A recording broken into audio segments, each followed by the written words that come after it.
Before you watch this incredible story unfold, make sure you hit that like button and subscribe to see more stories that will inspire you and restore your faith in humanity. You won't believe what this poor man did when he found a fortune in the trash. There was a time when finding money meant you kept it. When a poor person suddenly had financial luck, they used it to change their own life. That's what anyone would expect. But today, something shocking happened on the streets of Chicago that completely defied expectations. A homeless man named Marcus Williams was digging through a dumpster behind a luxury office building. He was looking for anything he could sell: metal scraps, cardboard, anything that recycling centers would pay for. It was Tuesday morning, and it was cold. His breath came out in white clouds. His fingers were numb even inside his torn gloves. Marcus pushed aside piles of crumpled papers and broken office equipment. He had been doing this for 3 years, ever since he lost his job as an electrician and found himself unable to get back on his feet. One bad decision, one bad year, and he went from having an apartment to living on the streets. Then, buried under a pile of manila envelopes, Marcus found something that changed everything. It was a briefcase. The leather was expensive. The latches were gold-plated. Inside was a stack of documents and a flash drive. And underneath it all was something that made Marcus's heart stop. Cash. Millions of dollars in cash. Marcus counted it quickly, his hands shaking. $2.4 million in $100 bills, all neatly bundled and organized. He looked around to see if anyone was watching. The alley was empty. The dumpster was hidden behind the building. No one knew what he had found. In that moment, Marcus faced a choice. He could keep the money. He could use it to change his life. He could finally get off the streets, get an apartment, get food, get warm, and get safe. Or he could do something that nobody would have expected. He did something that would leave everyone speechless. Understanding the characters and the conflict. Marcus Williams had been 56 years old for the past 6 months. He had spent the first 50 years of his life working hard and trying to do everything right. He grew up in a poor neighborhood on the south side of Chicago, but his mother had been determined that her children would have a better life. Marcus's mother, Dorothy, had worked 3 jobs while raising 4 children alone. She cleaned offices at night, worked at a grocery store during the day, and did people's laundry on the weekends. Every penny went toward making sure her children stayed in school and stayed out of trouble. Marcus listened to his mother. He graduated from high school. He went to community college at night while working part-time during the day. He became a licensed electrician, and by the time he was 30, he had a good job with a reliable company, a small apartment, a used car, and a clear sense that his life was going in the right direction. Then, when Marcus was 50, his life fell apart in a way that he never saw coming. He had been working for a construction company that was renovating a large office building. One day, there was an electrical fire. It started in the walls and spread quickly. The fire department arrived and managed to put it out, but not before 3 people were injured. One of them was hurt badly. The investigation showed that the fire had started because of an electrical installation that Marcus had done. The investigation concluded that Marcus had made a mistake, a serious one that violated building codes. He had cut corners to save time, and it had almost killed someone. Marcus was arrested and charged. He faced trial. He hired a lawyer. He tried to explain that he had been working long hours and was tired and made a mistake, but mistakes don't erase consequences. He was convicted of negligent endangerment. He received 5 years of probation and was required to pay restitution to the person he had injured. His license as an electrician was suspended. His company fired him. No other construction company would hire him once they found out about his criminal record.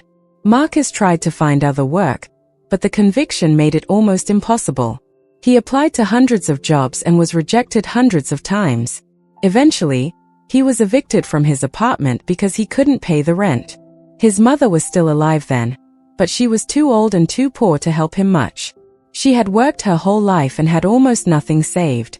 Marcus didn't want to burden her with his problems, so he ended up on the streets. For 3 years, Marcus had lived in shelters, in his car briefly before the car broke down and was impounded, and finally in camps along the Chicago River. He had tried repeatedly to find work, but his record followed him everywhere. Then came the Tuesday morning when he found the briefcase in the dumpster. The briefcase belonged to a man named Richard Hartley. Richard was a lawyer at one of the most prestigious law firms in Chicago. He specialized in financial law, and he represented very wealthy clients. Some of those clients included people who had made money through illegal means and needed to find ways to hide it. Richard had discovered that one of his clients, a man involved in organized crime, had committed fraud on a massive scale. Richard realized that if he reported this, he would lose the client, and more importantly, he would probably lose his life. The man was dangerous, but Richard's conscience wouldn't let him stay silent. He had evidence of the fraud on his laptop and flash drive. He had printed out documents and gathered them in a briefcase. He had also withdrawn $2.4 million in cash, money that his criminal client had paid him as a retainer. Richard had decided he was going to turn everything over to the FBI, but Richard never made it to the FBI office. The day he was supposed to deliver the evidence, Richard took the briefcase with him to the office building. He planned to give it to the FBI agents that evening. But that morning, he went to the bathroom, left the briefcase at his desk, and while he was gone, his client, the criminal who he was planning to testify against, sent someone to the building.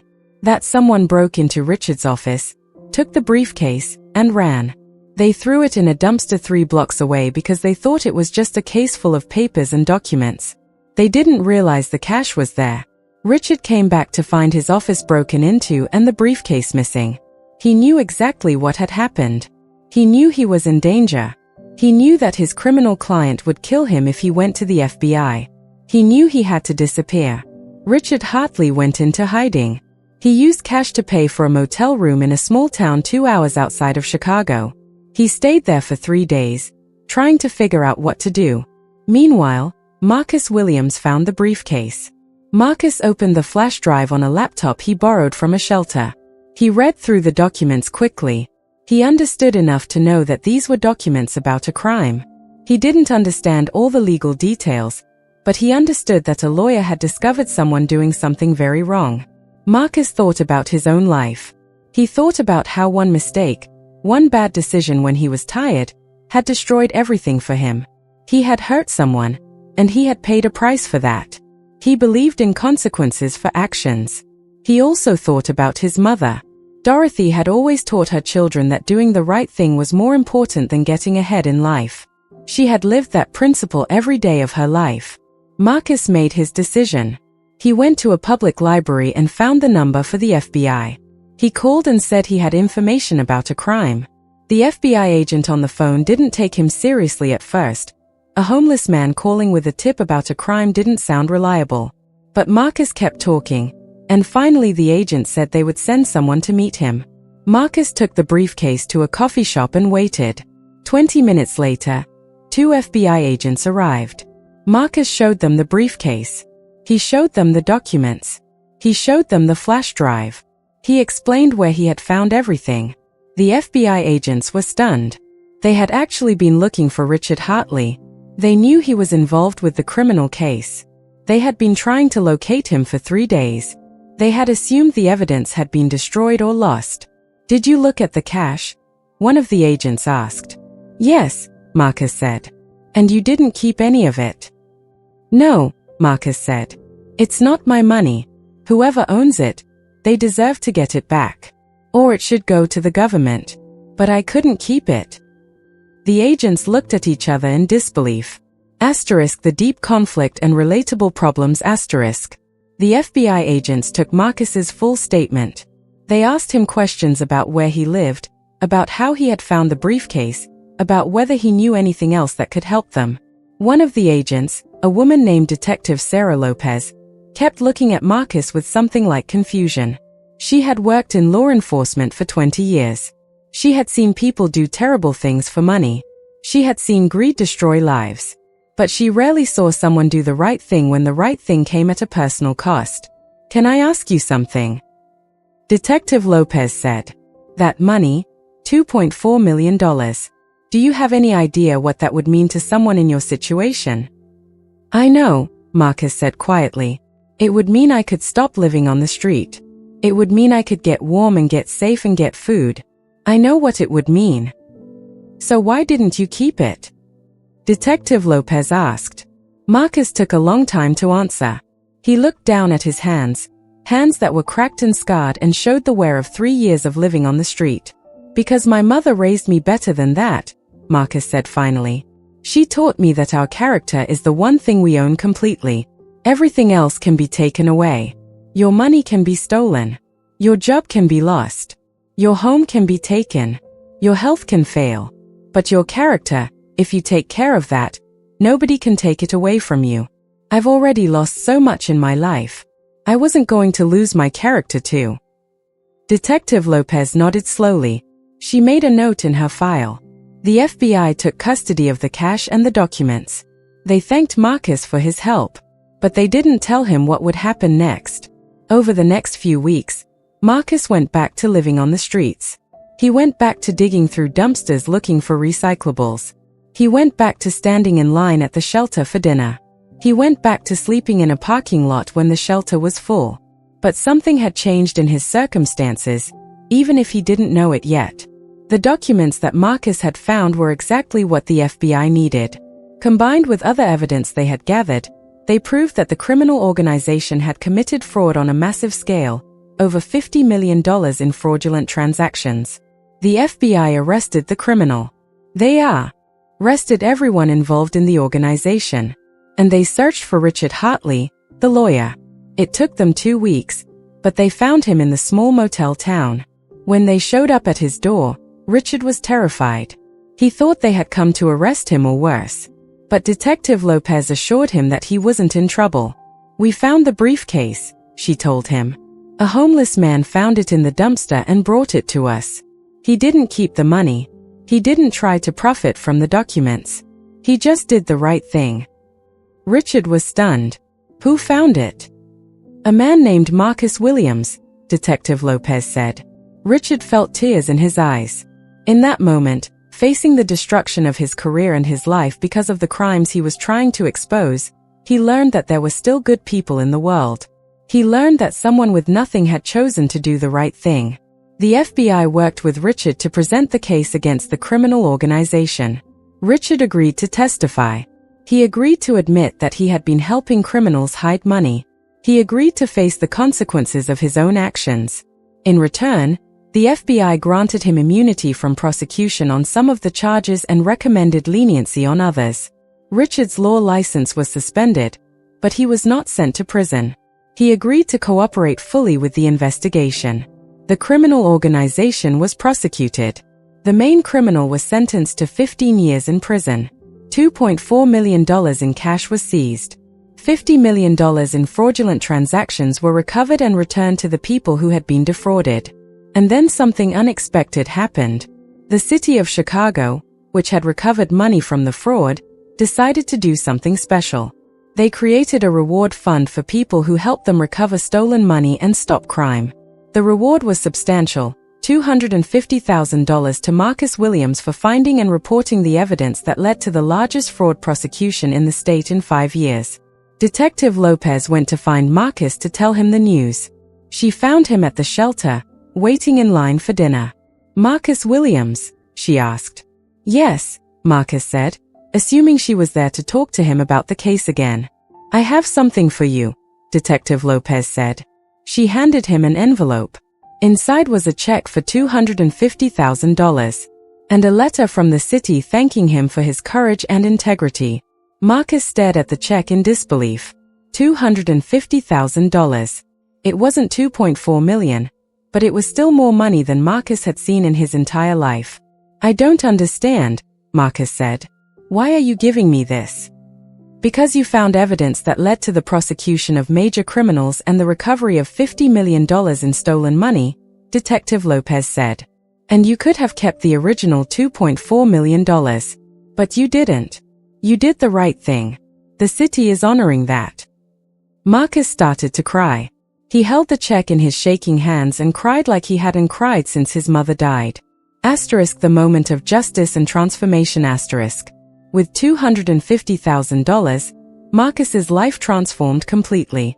First, he paid off the restitution he owed from his conviction. That took $50,000. Then he used another $50,000 to hire a lawyer who specializes in expungement, getting criminal records erased or reduced. After 2 years of legal proceedings, Marcus's conviction was vacated. The judge acknowledged that Marcus had served his sentence, paid his restitution, and demonstrated genuine remorse and rehabilitation. The judge agreed that Marcus deserved a second chance. With his record cleared, Marcus was able to get his electrician's license back. He started a small electrical contracting business. He hired other people who had criminal records and were struggling to find work. He understood what it felt like to be rejected repeatedly. He understood the power of giving someone a chance. Marcus rented an apartment, a small but clean place with heat and running water. After 3 years on the streets, he had a home again. But Marcus didn't stop there. He took the remaining $150,000 and created a foundation. He called it the Second Chance Foundation, and its purpose was to help people who had made mistakes and were trying to rebuild their lives. The foundation provided financial assistance for people trying to get job training or education, pay for criminal record expungement, pay restitution to people they had harmed, get housing assistance, get food and basic necessities while they were rebuilding. Within 5 years, the foundation had helped over 300 people get back on their feet. Many of them went on to become employed, housed, and productive members of society. Richard Hartley, the lawyer who had been planning to expose the criminals, also rebuilt his life. He couldn't practice law anymore. His career in that field was over. But he went back to school and became a social worker. He specialized in helping people navigate the legal system and understand their rights. Richard reached out to Marcus and asked if he could volunteer for the Second Chance Foundation. Marcus said yes. The two men who had helped stop crime became partners in helping people heal from the consequences of crime. Detective Sarah Lopez started recommending the Second Chance Foundation to people she met through her work. She started referring people who had been victims of crimes to the foundation's support services. She became an advocate for Marcus's work. Marcus's business grew. He won contracts with major construction companies and office buildings. Some of these were buildings in the wealthy neighborhoods where Marcus had been homeless just a few years earlier. The same neighborhoods where people had looked down on him, where security guards had chased him away, where he had felt invisible and unwanted. Now he was back in those neighborhoods as a respected business owner. People treated him with dignity. They valued his expertise. They paid him for his work. But Marcus never forgot what it felt like to be homeless. He never forgot what it felt like to be invisible. He never forgot where he came from. 1 year after starting his foundation, Marcus received recognition as a community hero. The mayor of Chicago gave him an award. Local news stations did stories about him. People who had never met Marcus heard his story and were inspired. But the moment that meant the most to Marcus happened 6 months after he found the briefcase. He was sitting in a coffee shop, the same coffee shop where he had met the FBI agents, when he saw something that made his heart stop. A young man came in, and Marcus recognized him immediately. It was the grandson of the woman that Marcus had hurt in the electrical fire 15 years earlier. The electrical fire that had started because Marcus had cut corners and made a mistake. Marcus approached the young man carefully. "Excuse me," Marcus said. "I know this is strange, but I think I knew your grandmother." The young man looked at Marcus with confusion. "How did you know my grandmother?" Marcus explained. He explained the electrical fire. He explained that he had caused an injury that had changed her life. He explained that he had been convicted and had spent 15 years trying to make up for that mistake. The young man listened with growing understanding. "That was you? The electrician?" "Yes," Marcus said. "I'm so sorry for what I did. I've thought about that every day for 15 years. I wish I could take it back. I wish I could undo the pain I caused." The young man's expression softened. "My grandmother forgave you a long time ago," he said. "She told me before she died. She said she had been angry at first, but then she realized that holding on to anger was just going to destroy her. She said you seemed like a good man who had made a mistake, and everyone deserves the chance to be better than their worst moment." Marcus felt tears stream down his face. The person he had hurt had forgiven him. After 15 years of carrying guilt and shame, He finally heard that forgiveness. "I've been trying to do better," Marcus said. "I created a foundation to help people. I'm trying to make up for the harm I caused." "I know," the young man said. "My grandmother would have been proud of you. I'm proud of you." They talked for a long time. The young man told Marcus about his grandmother's life after the injury, how she had recovered and adapted, how she had learned to live with chronic pain, how she had eventually found peace. He told Marcus about her philosophy that everyone deserves compassion and everyone deserves the chance to become better. When they parted, they embraced. Two people connected by an accident, by pain and recovery, by time and forgiveness. Asterisk the lasting impact and life lesson asterisk. The story of Marcus Williams and the briefcase in the dumpster spread far beyond Chicago. National news outlets picked it up. Major magazines featured his story. He was invited to speak at universities and conferences. Universities asked Marcus to teach classes about ethics and decision-making. Business schools wanted him to talk about what it meant to do the right thing when nobody was watching. Law schools wanted him to speak about the legal and moral consequences of choices. Marcus's story became a turning point in how society thought about poverty, homelessness, and criminal records. The Second Chance Foundation grew into a national organization with chapters in 12 states. It had helped thousands of people rebuild their lives. It had prevented crime by giving people hope and opportunity when they might otherwise have turned to illegal activities. The foundation also influenced policy. State legislatures started looking at expungement laws and decided to make them more accessible. Some states changed their hiring discrimination laws to protect people with criminal records. Some cities created ban-the-box policies that prevented employers from asking about criminal history on job applications. All of this started because one man found money he didn't own and decided to do the right thing. Marcus was invited to speak at churches, schools, prisons, and community centers. Everywhere he went, he told the same basic story. But he always emphasized one particular point. "I had been homeless for 3 years. I had lost my job, my apartment, my reputation, my dignity. I was invisible to most people. I was someone that society had decided was a failure. And then I found a briefcase with millions of dollars in it. In that moment, I had a choice. I could have kept the money. No one would have blamed me. Everyone would have understood. I was desperate. I was suffering. I deserved a break. But I realized something in that moment. I realized that my life wasn't defined by what happened to me or by the circumstances I found myself in. My life was defined by the choices I made. And I wanted my life to be defined by integrity, not by desperation." Marcus often ended his talks with this message. We live in a world that teaches us to look out for ourselves first. We live in a world where poverty is treated like a character flaw. We live in a world where people with criminal records are treated like they're permanently broken. But I learned something different. I learned that people have an incredible capacity for goodness, even when they have nothing. I learned that integrity is something that nobody can take away from you. And I learned that when you do the right thing, even when it costs you personally, it creates ripples that spread out and help people you'll never meet. I found $2.4 million. I reported it. It led to the prosecution of criminals who had stolen $50 million.